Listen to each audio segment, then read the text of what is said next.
Assalamualaikum warahmatullahi wabarakatuh. Salam sejahtera untuk kita semua.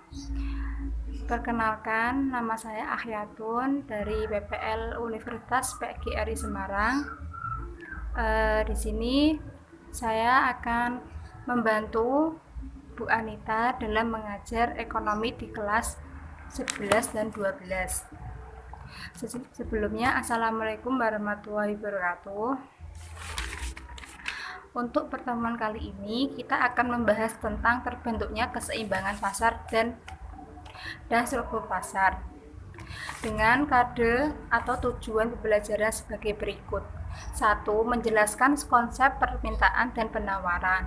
Yang kedua, memahami kurva permintaan dan penawaran. Yang ketiga, memahami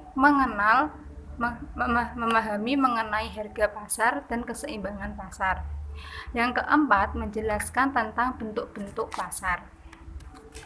Untuk pasar sendiri merupakan tempat di antara penjual dan pembeli saling menawarkan barang dan jasa. Sedangkan dalam pasar itu ada harga pasar, yaitu harga ekonomi suatu barang dan jasa yang ditawarkan di pasaran. Sedangkan untuk peranan pasar yaitu 1. Peranan pasar untuk produsen, peranan pasar untuk konsumen, peranan pasar untuk sumber daya manusia, dan peranan pasar untuk pembangunan.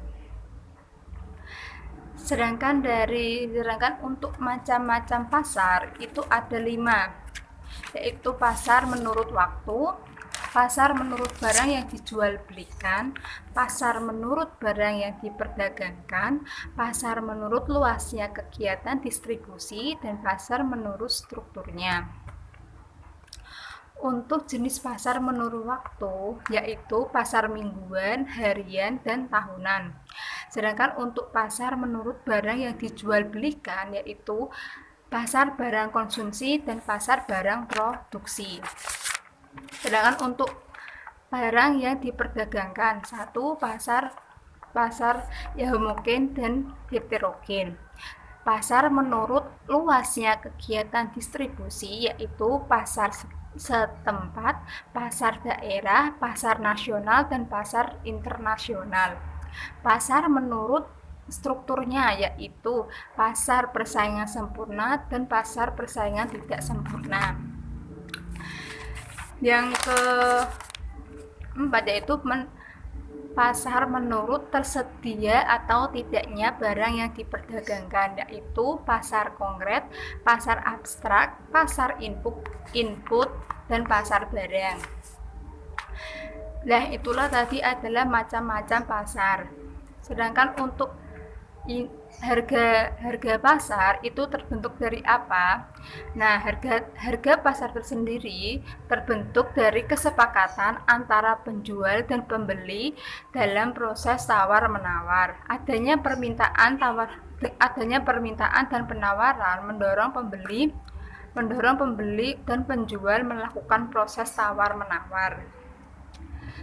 Sedangkan permintaan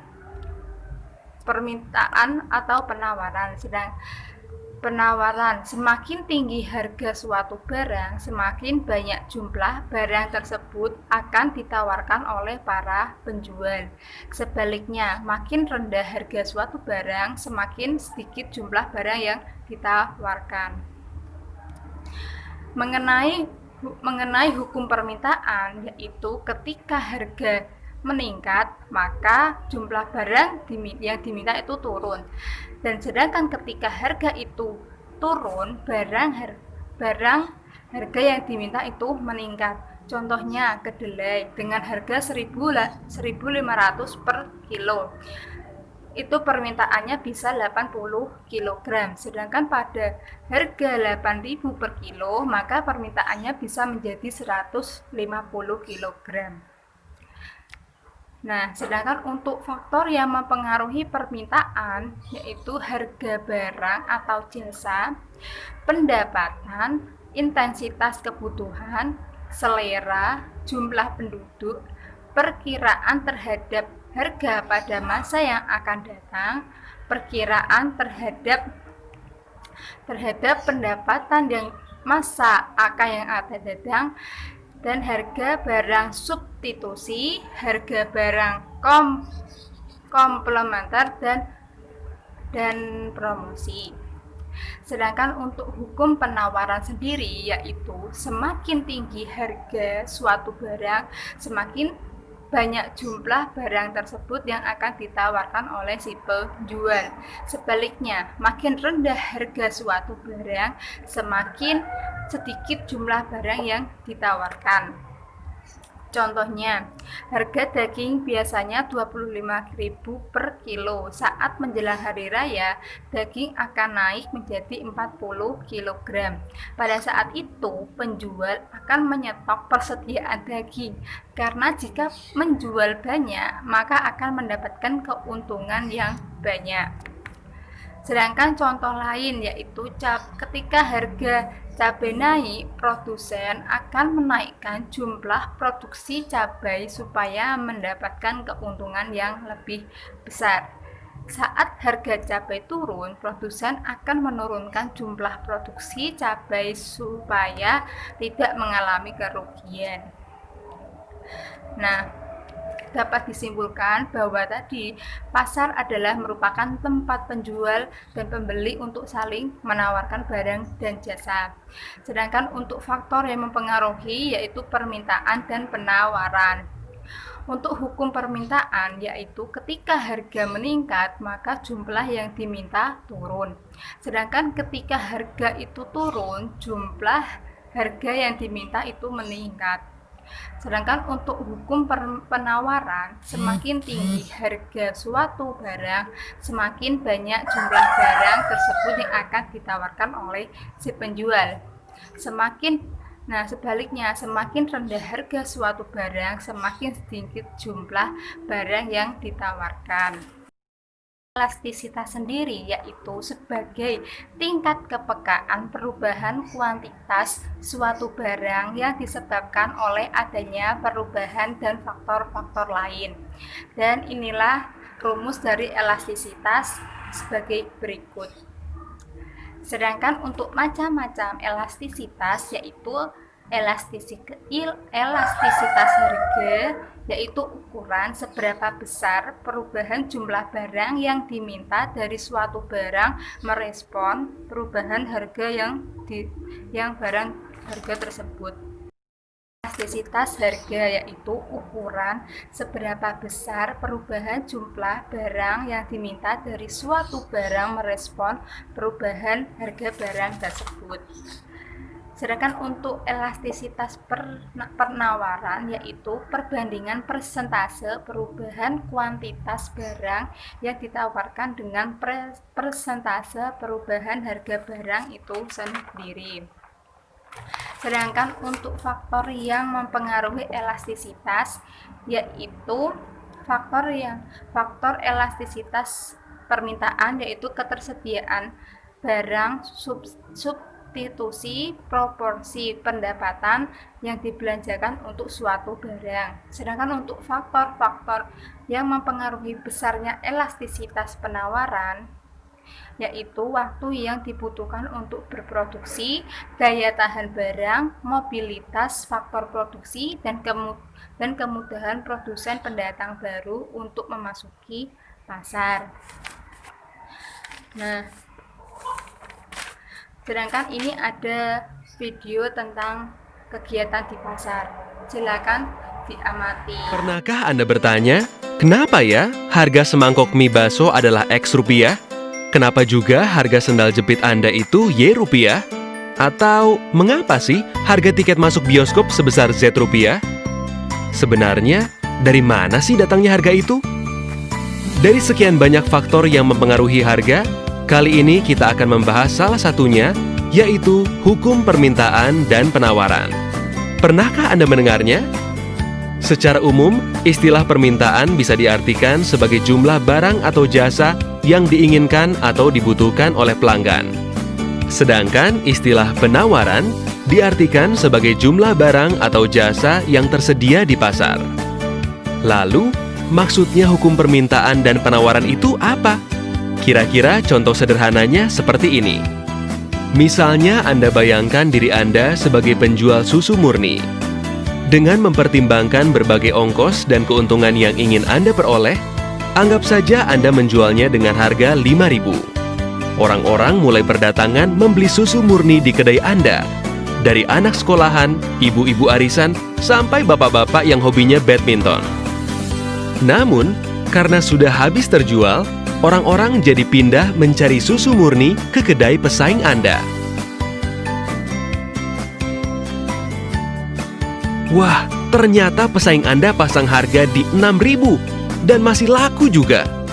Duh, coba kalau Anda nggak kehabisan susu murni. Anda pasti masih bisa jualan, bahkan menambah keuntungan Anda.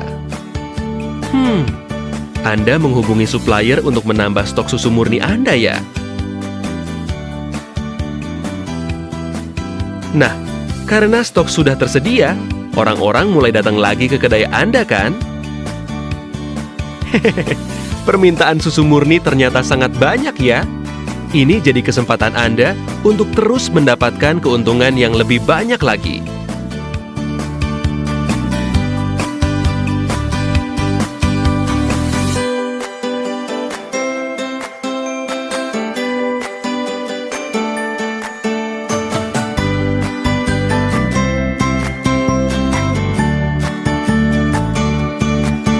Grafik berikut ini menunjukkan hubungan antara harga dan jumlah penawaran dari sudut pandang pengusaha.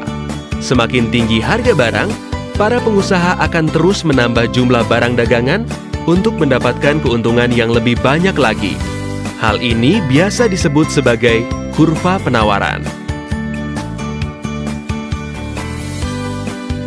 Tapi, di suatu titik, bila harga barang terlalu tinggi, banyak orang yang jadi tidak mampu untuk membelinya.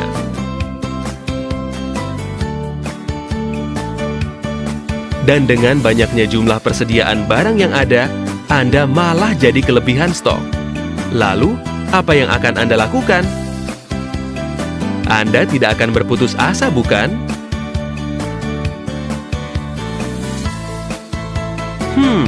Sepertinya menjual dengan harga lebih murah lebih baik daripada tidak ada penjualan sama sekali, bukan?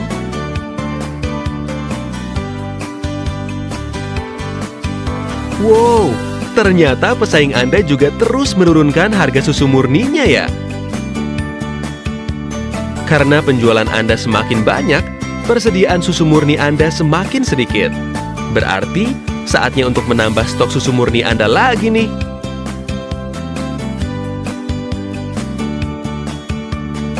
Pada grafik ini ditunjukkan hubungan antara harga dan jumlah permintaan dari sudut pandang pelanggan. Semakin tinggi harga barang, semakin rendah permintaan karena semakin tidak terjangkau oleh para pelanggan. Tapi, bila harga barang semakin murah, permintaan akan terus bertambah. Hal ini biasa disebut sebagai kurva permintaan. Nah, apabila Anda bandingkan kurva permintaan pelanggan dengan kurva penawaran pengusaha, bisa Anda lihat arah keduanya yang saling berlawanan. Di satu sisi, para pelanggan ingin belanja dengan harga lebih murah. Di sisi lain, para pengusaha ingin mendapatkan keuntungan lebih banyak. Namun ada satu kondisi di mana keinginan pengusaha dan keinginan pelanggan saling bertemu, yaitu pada titik di mana kedua kurva saling berpotongan. Titik ini biasa disebut sebagai titik equilibrium atau titik keseimbangan harga. Hal ini menggambarkan kondisi di mana jumlah barang dan harga yang diinginkan oleh para pelanggan sesuai dengan jumlah barang dan harga yang ditawarkan oleh para pengusaha. Hehehe, sangat indah bukan?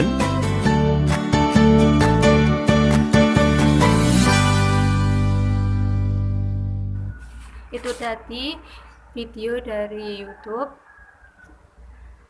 dan sekian yang bisa saya sampaikan. Apakah ada pertanyaan?